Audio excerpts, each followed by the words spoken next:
Fear doesn't always live in haunted houses. It thrives in the mundane, hiding in the flicker of a streetlight, the whisper of a passing breeze, the sudden hush in a crowded place. It waits in the silence between heartbeats, in the glance of a stranger who seems to know your name. This is my story. And I swear, every word of it is true. It started on an ordinary night. Late shift. Exhaustion pressing behind my eyes. The city buzzed with its usual sounds, cars in the distance, footsteps clicking against wet pavement, the occasional drunken laugh. My train was nearly empty, just a handful of people scattered through the car. I settled into my seat, grateful for the quiet. Across from me sat a woman in a business suit, her face pale and drawn. Next to her, a teenager with headphones bobbed his head to music only he could hear. An old man with a newspaper sat a few rows down, staring at a crossword puzzle he wasn't filling in. And then there was him. 2 seats ahead, by the window. A man in a long gray coat. I only noticed him because he wasn't moving. Not fidgeting, not blinking, not shifting with the train's motion. Just staring straight ahead. I looked away. Didn't think much of it. Just another commuter, probably deep in thought. But then the train pulled into the next station.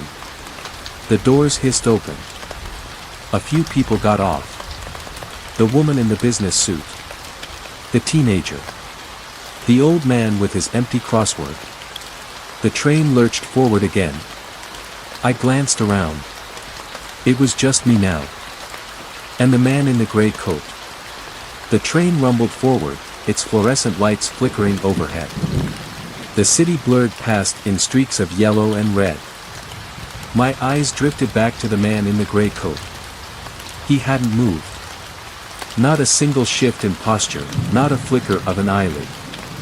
I tried to ignore him, telling myself he was probably just lost in thought. Maybe asleep with his eyes open, though that thought unsettled me more. Then, the temperature dropped. A sharp, unnatural cold seeped into the car. I exhaled, and for a split second, I swore I saw my breath fogged in the air. Something felt wrong. The train rocked around a bend. The lights overhead dimmed for half a second. When they brightened again, the man in the gray coat was no longer in his seat. I froze. Slowly, I turned my head. He was closer. Now seated directly across from me. A chill gripped my spine. He hadn't just moved, he had jumped seats in the blink of an eye. His face was still turned slightly away, but I could see more of him now. His skin was off. Too pale, like old wax. His lips, thin and colorless, were pressed together in a way that made my stomach twist. But his hands were the worst part. They rested on his knees, long fingers curled slightly, unnaturally still. His nails were too dark, almost black, and looked thick. Dead. The train swayed again. The lights flickered. He moved closer. I flinched. My pulse hammered. I hadn't seen him move. But now he was in the seat beside me. Close enough to touch. I swallowed hard, my fingers gripping the seat. The train car stretched before me, endless and empty. No conductor, no passengers. Just me. And him. I turned my head, only for a second, just a quick glance toward the emergency button. A whisper brushed my ear. Don't look away. I snapped back. His face was inches from mine now. I couldn't move. Couldn't breathe. The man in the gray coat was right there, so close I could see every unnatural detail of his face. His skin wasn't just pale, it was wrong. Like something that had been preserved too long. His lips were parted now, revealing teeth that were off. Too small, too uniform, as if they had been carved from bone rather than grown. And his eyes, God, his eyes. They were wide, too wide. The whites of them tinged yellow, the pupils fixed, unblinking. like a doll's. Then, slowly, he smiled. It was the kind of smile that didn't belong on a human face.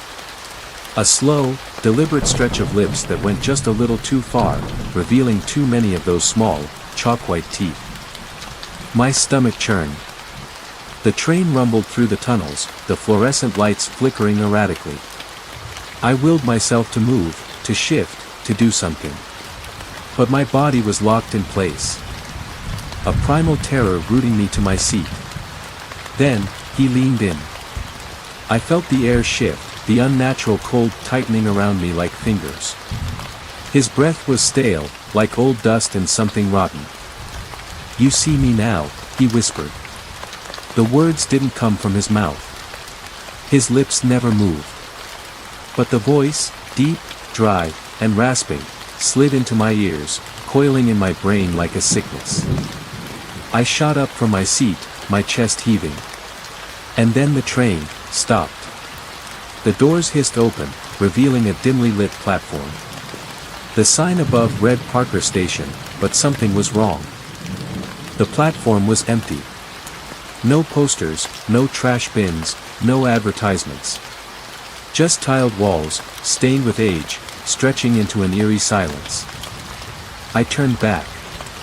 The man in the gray coat was still sitting there. His head cocked slightly to one side, like he was studying me. My legs trembled, but I forced myself to step off the train.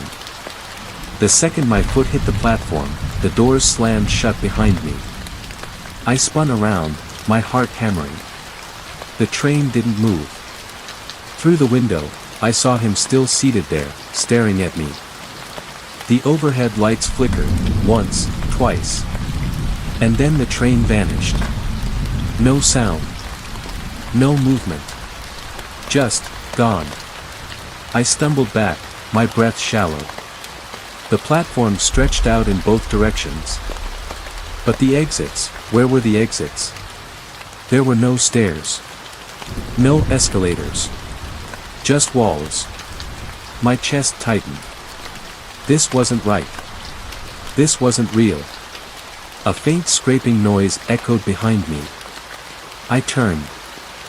At the far end of the platform, something stepped out of the shadows. Something that wasn't human anymore. It stood at the far end of the platform, just beyond the reach of the dim overhead lights. I couldn't make out its features, but I knew it wasn't the man in the gray coat. This was something else. It was tall. Wrongly proportioned.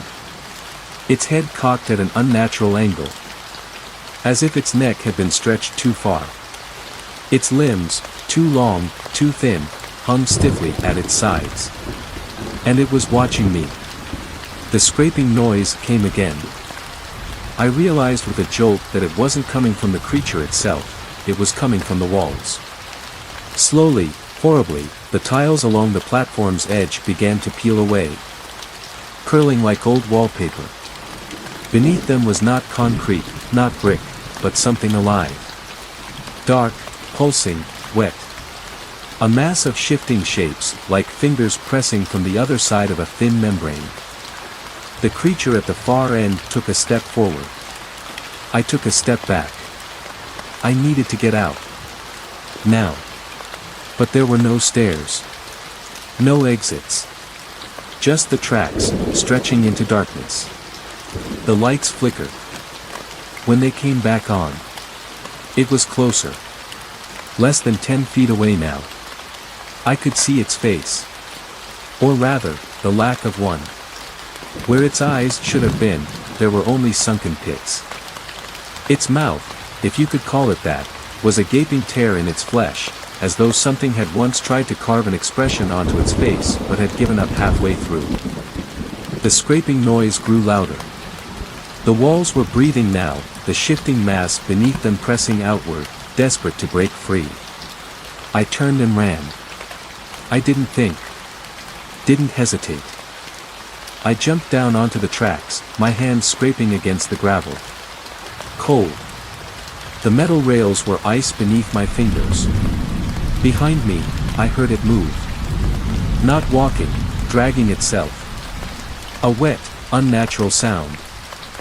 like something pulling itself forward with too many limbs. I scrambled to my feet and ran. The tunnel swallowed me whole. Darkness.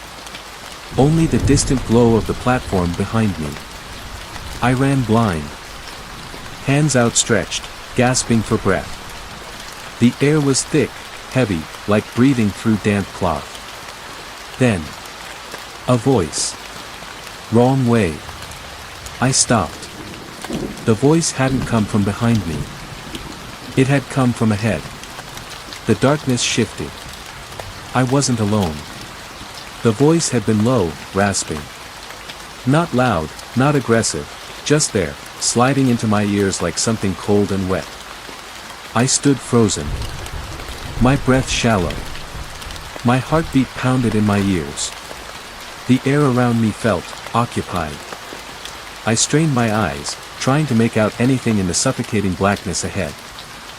My hands trembled as I reached into my pocket, fingers closing around my phone. I fumbled to turn on the flashlight. A dim glow flickered to life. And I saw it. Not far ahead. Just beyond the reach of my light, something crouched in the tunnel. Not standing, crouching, like an animal poised to spring. Its arms were too long. Its head, low, tilted forward. But it wasn't moving. Not yet.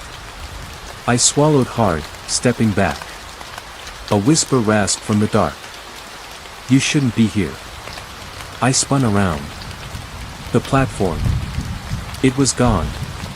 Only blackness stretched behind me. Thick and endless. I was trapped.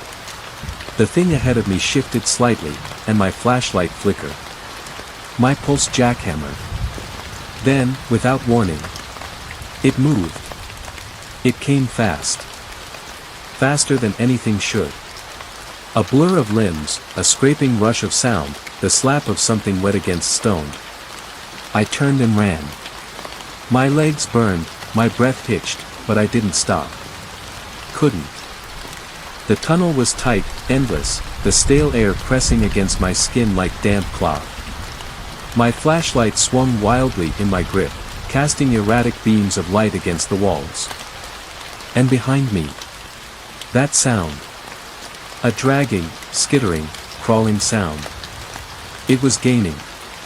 My lungs screamed. My knees threatened to buckle. Then. A glimmer of light ahead. Faint. Weak. But there. A way out. I pushed forward, forcing my legs to move faster, reaching for that distant glow. Something grabbed my ankle. I hit the ground hard. Gravel bit into my palms. The phone flew from my grip, spinning. Flashing erratically as it skidded across the tunnel floor. I kicked. Thrashed. The thing held on. Fingers, long, bony, wrong, curled around my leg. No warmth. No muscle. Just brittle, dead pressure. My breath hitched. I didn't think, I just kicked with everything I had. There was a sickening crack. The grip loosened. I scrambled forward, crawling, gasping, dragging myself toward my phone. My fingers closed around it just as the light flickered again. And I saw it clearly for the first time. It wasn't human. Not anymore. Its body was gaunt, stretched. The skin mottled and gray like something pulled from deep water. The face, if you could call it that, was a twisted approximation of human features, hollowed out and incomplete. Its mouth. God. Too wide. Too full of teeth. And it was smiling. Its mouth stretched open, slow and deliberate, revealing rows of too many teeth, small, uniform, wrong. It didn't lunge. Didn't pounce. It just watched me, that grotesque grin widening like it was waiting for something. For me to move. I didn't dare. I could feel my pulse hammering in my throat, my lungs burning from the sprint. But I stayed perfectly still. Then. It spoke. You see me now. The exact same words. The same voice as the man on the train. But the lips hadn't moved. The sound came from inside my own head. A shudder crawled through my bones. My body screamed at me to run, to get away, but some instinct, some primal, ancient part of me, knew that moving would be a mistake. The thing tilted its head. Slowly. A deliberate, unnatural motion, like a puppet on strings. Then, just as my trembling fingers tightened around my phone, the screen went black. The tunnel plunged into darkness. And I felt it move. I bolted. Blind. Scrambling forward on hands and knees, clawing at gravel, at rail ties, anything to pull myself toward that distant light. But the thing was right behind me. Not running. Not sprinting. It was crawling. I could hear it, flesh scraping against stone, fingers tapping along the ground. Something wet dragging close enough to breathe against the back of my neck. My foot slipped between the tracks. Pain exploded up my leg. A jagged rail tie gouged into my shin. I bit back a scream. Then. Hands. From beneath the tracks. Grimy, skeletal fingers burst from the darkness below, clawing at my arms, my legs. Grabbing. Pulling. They were cold. Not like ice, colder. Like touching the void itself. I thrashed. Kicked. One of the hands closed around my wrist. And I felt it. A pulse. Weak. Erratic. Like something had been trapped beneath the tracks for a very, very long time. And it was still alive. I wrenched free. Tore myself from the grip of those hands, ignoring the searing pain as I scrambled forward. The light ahead was closer now. A dim glow. Barely more than a smudge in the dark. But behind me, the thing laughed. Not a sound. Not a voice. A sensation, like something pressing inside my skull, curling through my nerves. Dragging its fingers through my thoughts. It was amused. I lunged toward the light. At the last second, just as my vision blurred, just as the hands below grazed my ankle again, I burst through. I collapsed onto cold tile. Light. Not warm, not comforting, but real. Fluorescent, sterile, an old subway station, abandoned, but real. My chest heaved. My body trembled. I turned. The tunnel behind me was empty. No hands. No thing. Just blackness stretching deep, endless. And then. The whisper. Soft. Amused. Right against my ear. See you soon. The lights overhead flickered. And from the depths of the tunnel, something moved. I never found the station again. No records of Parker Station existed. No one I spoke to had ever heard of it. But I know what I saw. And I know it's still out there. Because sometimes, late at night, when the world is quiet, I hear it. A whisper. A laugh. And somewhere, just out of sight, something is watching. Waiting. For me to look away.